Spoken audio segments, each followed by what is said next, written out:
Muy buenos días. El Señor les bendiga en este día lunes, comienzo de semana. Estamos transitando ya el mes de octubre y siempre confiados, o como decimos a veces cuando nos juntamos algunos pastores, colgados de los cuernos del altar, de donde va a venir la misericordia, la gracia de Dios para poder hacer frente a todos los embates que la vida nos depara día a día. Así que el Señor les fortalezca y haga de cada uno de ustedes una gran bendición. Yo quiero en este día leer la palabra del Señor en el libro de San Mateo, capítulo 24, San Mateo capítulo 24, y vamos a leer algunos versículos dichos por la boca de Jesús, y luego voy a considerar algunos pequeños puntos sencillos, seguramente de bendición para ustedes, para mí, y luego estaremos orando al Señor para dar este puntapié inicial. No vamos a decir como los mundanos con el pie derecho, sino más bien con la bendición de nuestro Dios que nos acompaña cada día. Así que dice en el capítulo 24 del libro de San Mateo, versículo 3, dice de esta manera: y estando él sentado en el monte de los olivos, los discípulos se le acercaron aparte diciendo: dinos, ¿cuándo serán estas cosas? ¿Y qué señal habrá de tu venida y del fin del siglo? Respondiendo Jesús le dijo: mira que nadie os engañe, porque vendrán muchos en mi nombre diciendo: yo soy el Cristo, y a muchos engañarán. Y oiréis de guerras, rumores de guerras. Mirad que no os turbéis, porque es necesario que todo esto acontezca, pero aún no es el fin.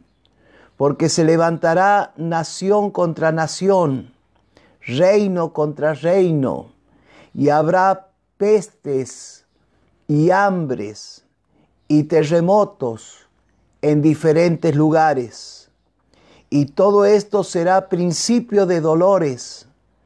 Entonces os entregarán a tribulación y os matarán, y seréis aborrecidos de toda la gente por causa de mi nombre. Muchos tropezarán entonces y se entregarán unos a otros, y unos a otros se aborrecerán, y muchos falsos profetas se levantarán y engañarán a muchos, y por haberse multiplicado la maldad, el amor de muchos se enfriará. Mas el que persevere hasta el fin, ese será salvo, o este será salvo. Hermanos, estas palabras las he leído desde la niñez, desde la escuela dominical, las he leído en la juventud, las he escuchado predicar a lo largo de muchos años de estar en este camino del Señor.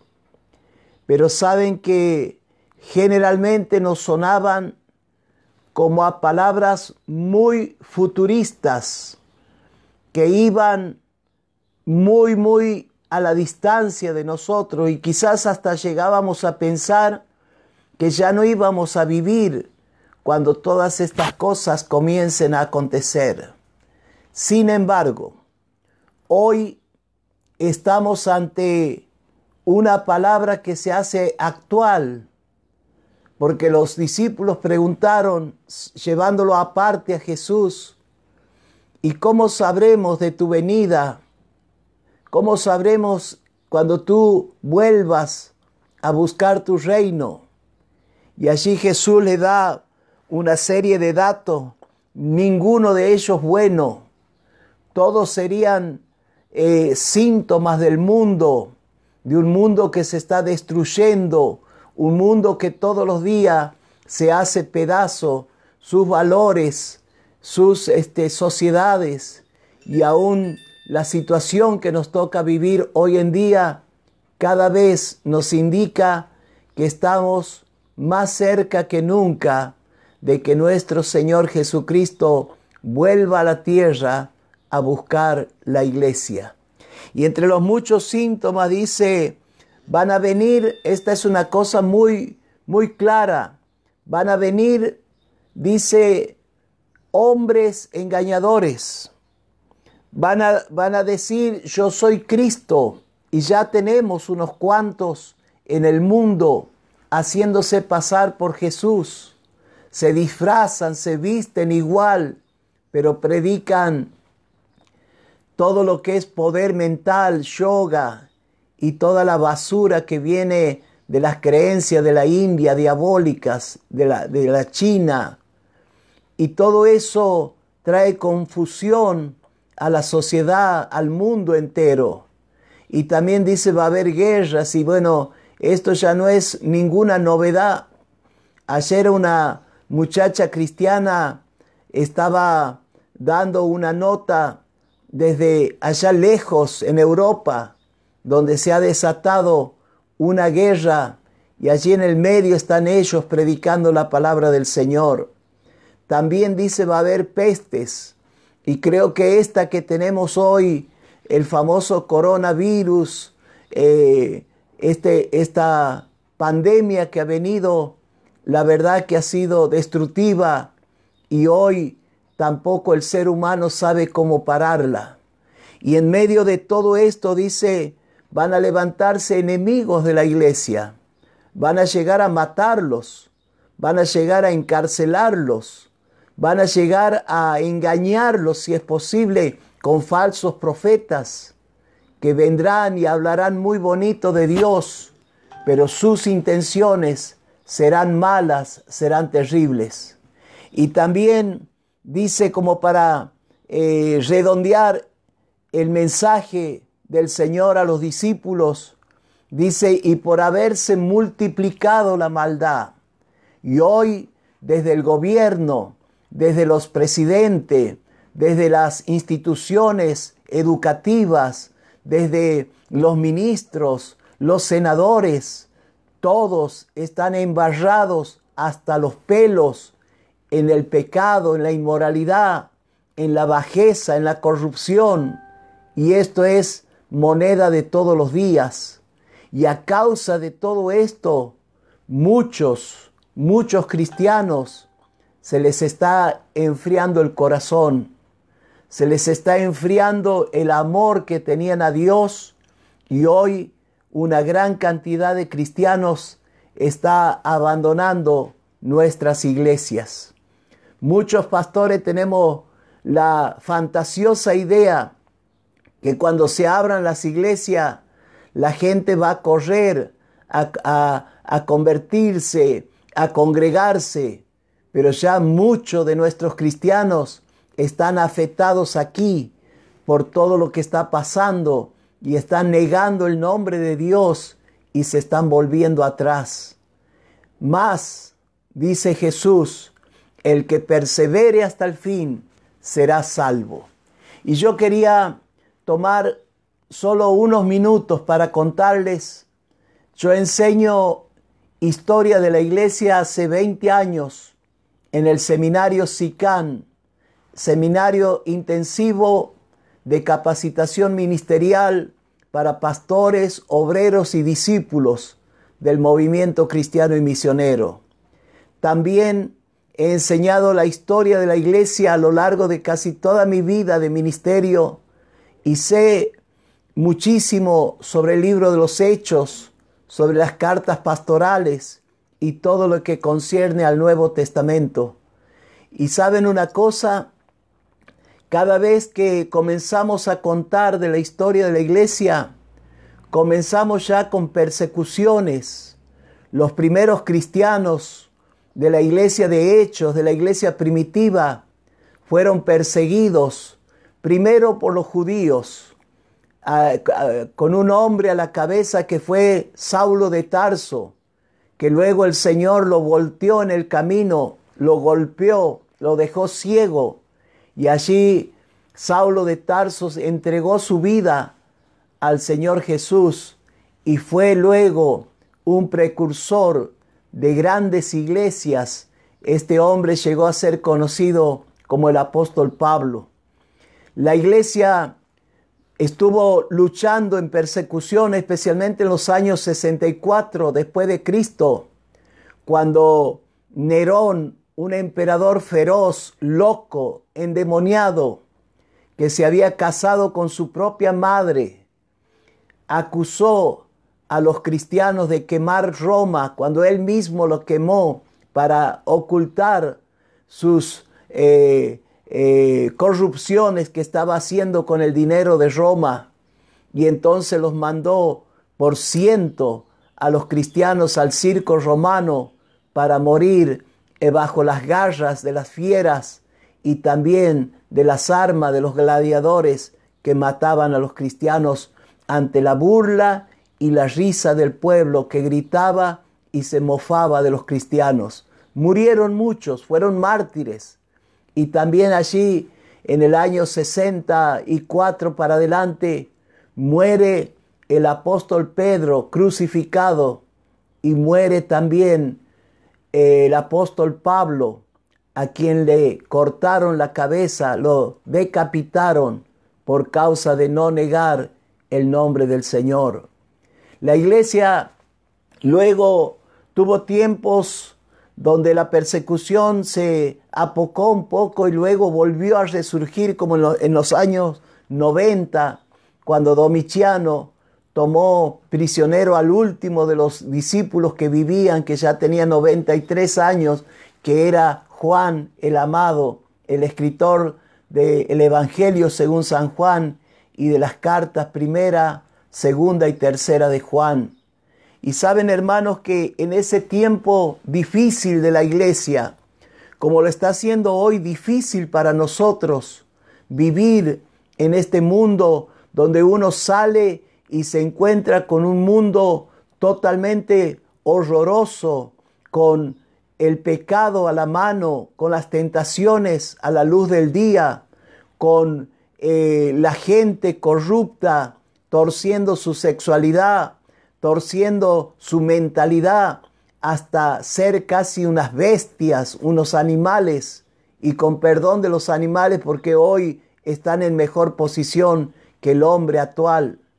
Y en medio de esta hora tenemos que vivir, usted y yo, salir adelante, alzar la cabeza, ser acusados injustamente por causa de predicar a Cristo, por causa de seguir al Señor.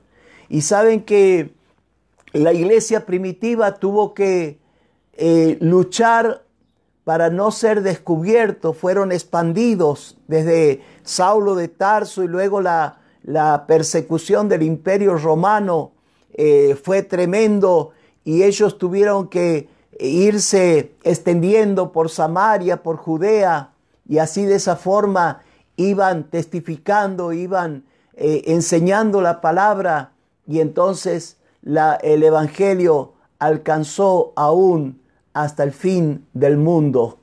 Entonces yo quería contarles cosas que cuento a veces en los seminarios.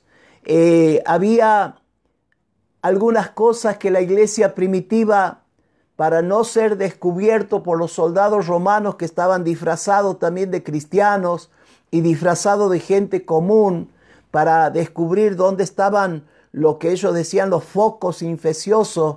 Los cristianos se escondían en cuevas, en las catacumbas, de donde se sacaba arena para la construcción, y allí vivían en la oscuridad y salían de noche a buscar comida y agua, y muchos murieron ciegos por la oscuridad, murieron enfermos de los huesos por no poder salir de esos lugares húmedos, porque afuera les esperaban los soldados en las bocas de las cuevas para matarlos.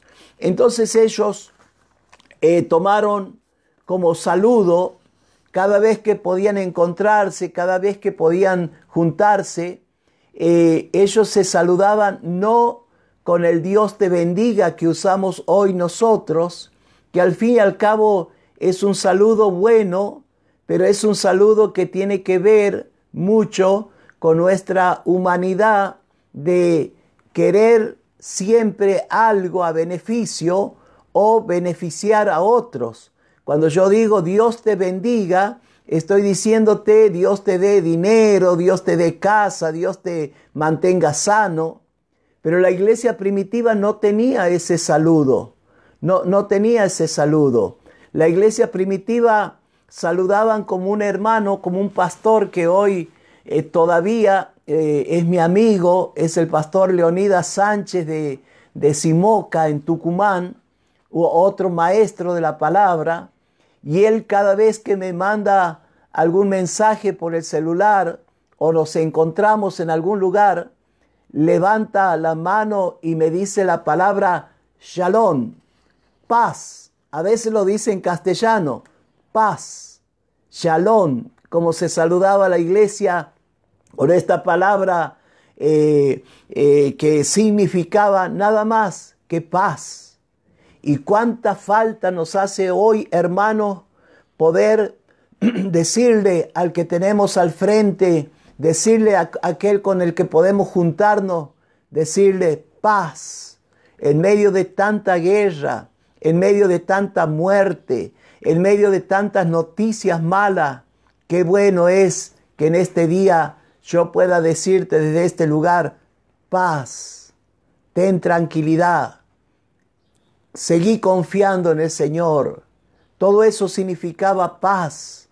Cuando uno la decía y la decía con convicción, enseguida entraba la paz del Señor.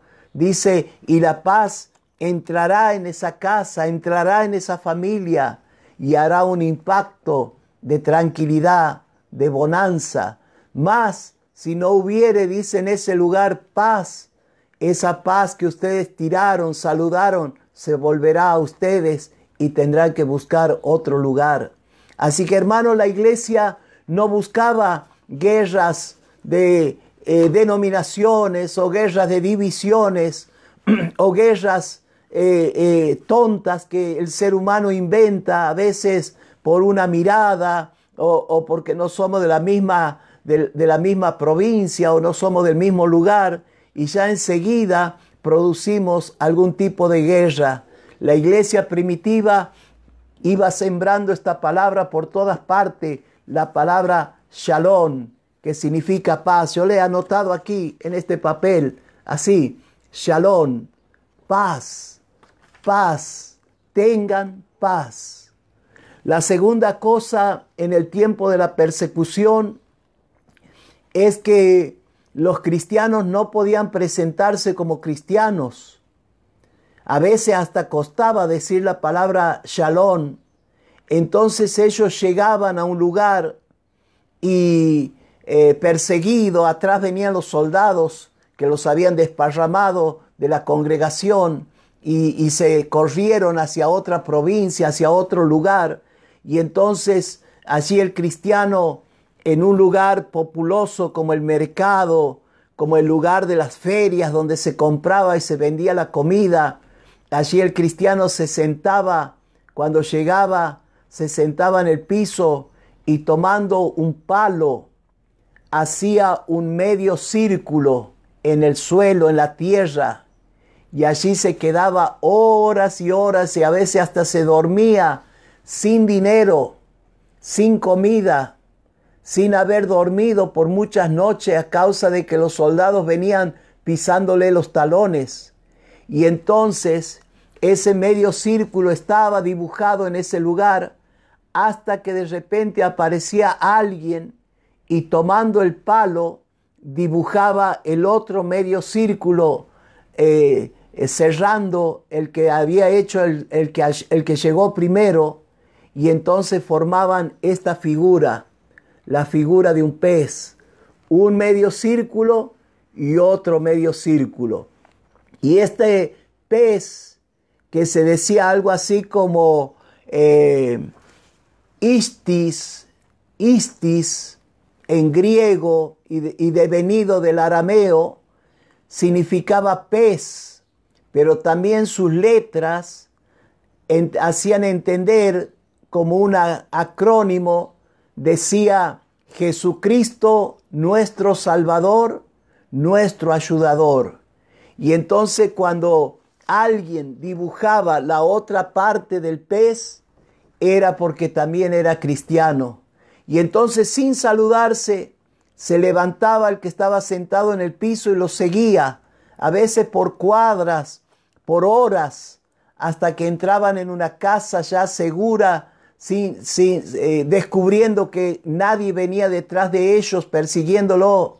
Y allí la familia abrazaba a este nuevo llegado, lo abrazaban, lo besaban, le daban para que se bañe, le daban de comer, lo hacían dormir varios días para que recupere las fuerzas, y luego le colocaban en una bolsa unas monedas, le colocaban queso, pan, y otra vez este hombre salía, esta vez mejor preparado para seguir adelante, y donde iba encontraba quizás cabida en alguien y ya le predicaba de Cristo, convirtiéndolos al Señor. De esa forma, hermano, la iglesia se mantuvo en el tiempo de persecución, y también cuando los hermanos se juntaban en la iglesia, en la cueva, detrás de los árboles, en el bosque, para tener el culto, no solo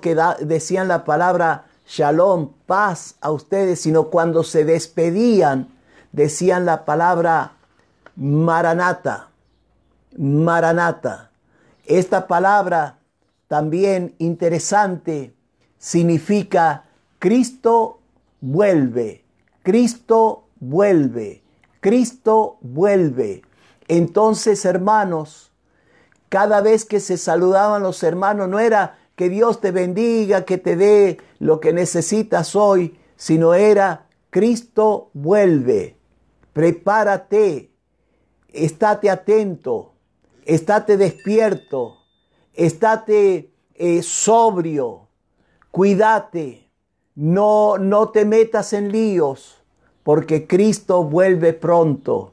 Y así la iglesia primitiva pasó su etapa, lo que nosotros conocemos, la etapa de la iglesia apostólica.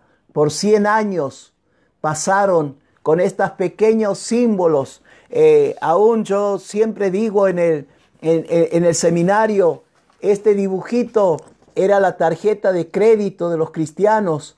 Con esta comían, con esta tenían agua, con esto tenían cama para poder seguir adelante luchando. Hoy no necesitamos hacer este dibujo del pez. Tenemos la fama, el cristianismo se ha hecho grande, se ha hecho populoso, numeroso en la tierra, pero cuántas persecuciones inútiles, cuántas persecuciones,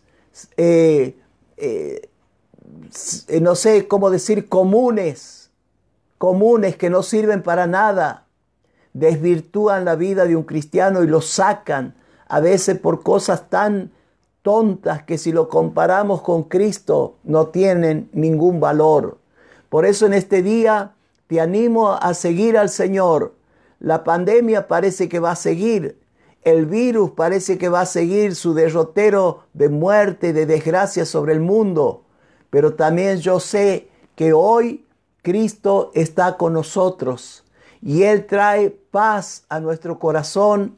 Él trae el sustento, Él trae aquello que nos está haciendo falta como fuerza, como fe, como confianza y aún, ¿por qué no?, también los recursos humanos para poder seguir adelante. Y también en medio de esta hora yo debo recordar que todo esto que está pasando y que lo hemos leído en el capítulo 24 de Mateo, pronto Jesús volverá a la tierra y levantará a los muertos primero y luego a los que queden vivos, y levantará a su iglesia, a una iglesia victoriosa, a una iglesia sin mancha, a una iglesia con su vestido sin arrugas, que en medio de la persecución, en medio de las pandemias, en medio de las guerras, en medio de la inmoralidad, pueden de alguna manera, seguir permaneciendo firme, porque escucharon la voz de Jesús, lo que hemos leído en este día: el que persevere hasta el fin será salvo. Vamos a orar al Señor y que Dios les bendiga. Hoy a la tarde, con el grupo de WhatsApp, tenemos el estudio de los mensajes a las 7 iglesias de Apocalipsis, y estamos avanzando con grupos grandísimos de gente, con cientos de hermanos, y contestando preguntas, y de vez en cuando se les entrega un certificado virtual a todos los que participan de estos temas tan importantes de las Sagradas Escrituras. Gracias también por los que ayudan a Operación Sarepta y a estas viudas que necesitan también de nuestra ayuda. Muchas gracias, muchas gracias. Es importante, le damos mucho valor a esta pequeña ayuda.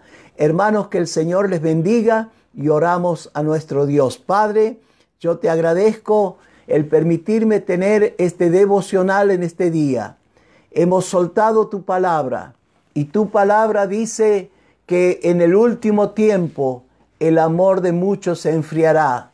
Pero yo quiero en este día amarte más, quererte más, buscarte más, serte más fiel, y sobre todas las cosas saber que solamente los que permanezcan, los que se mantengan hasta el fin, serán salvos. No aceptamos la doctrina de salvo siempre salvo, donde una persona algún día se entregó al Señor y luego hace lo que se le da la gana, total ya es salvo para todo el viaje. Nosotros sabemos que en medio de las batallas y las tribulaciones vamos a permanecer hasta el fin, hasta que el Señor coloque la corona de oro que tiene reservado para nosotros, lo coloque sobre nuestras cabezas y diga: bienvenido, pasa al descanso, buen siervo, porque has sido fiel en lo poco, te pondré en lo mucho. Señor, bendigo a cada hermano, a cada siervo de Dios en este día que comenzamos creyendo por grandes victorias, por grandes triunfos. Gracias, Señor, porque tú todavía estás con nosotros y podemos, Señor, aún hoy desear para el pueblo cristiano esa palabra, shalom, paz, paz entre ustedes, y también esa paz sea mental, sea en el alma, en el espíritu, para que podamos mantenernos firmes. Y también, Señor, gracias por la palabra Maranata, porque nos anima a estar preparados, sabiendo que podemos alzar nuestros ojos, porque la redención se está acercando a tu pueblo. No voy a dar una materia teológica, si será antes, después, o el arrebato, o el Apocalipsis, o los libros proféticos. Simplemente, Señor, todos los días, como la iglesia primitiva, esperamos tu venida, Señor. Gracias. Y así como este pequeño pez que identificaba a los cristianos en medio de la persecución, hoy suelta tu bendición sobre cada uno de tus hijos. Gracias, porque tú estás con nosotros y nos vas a cuidar, porque tú has dicho: no tema, manada pequeña, yo estaré con ustedes hasta el fin. Muchas gracias, Señor, por esta seguridad, y comenzamos este día con fe, en el nombre del Padre, del Hijo y del Espíritu Santo. Amén. Amén. Muy bien, hermanos, que el Señor les bendiga y mañana, si el Señor lo permite, estaremos otra vez para mirar